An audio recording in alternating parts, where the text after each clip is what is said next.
சொன்னகரம்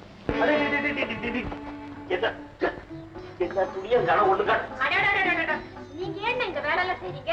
என்ன எடுத்துக்க கூடாதா? நீ படிச்ச பொண்ணு நல்லா குரட்டை விட்டு தூங்குற, உன்னையாவது எழுப்புறதா?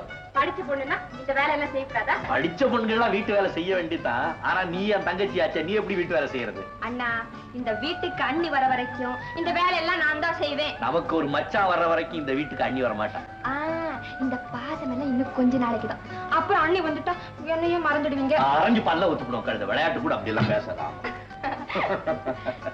ஏம்மா, நான் இவ்வளவு கஷ்டப்படுறது யாரு? உனக்காக தானே. உன்னை மறந்துட்டு அப்புறம் எனக்கு வாழ்வு ஏறு. நீ ஏன் சொல்லு. அண்ணா அண்ணா, சரி சரி, டைம் ஆச்சு, நீங்க போய் ட்ரெஸ் காபி காபி நான் கொண்டு வரேன். இவ்வளவு சூடா கொண்டுட்டு வரேன். இல்லண்ணா இல்லண்ணா, கை நீட்டு, கை நீட்டு கழுத. இனிமே அப்படி செய்ய மாட்டேன். கை நீட்டு நீட்டு கை. எவ்வளவு சிவந்து போச்சு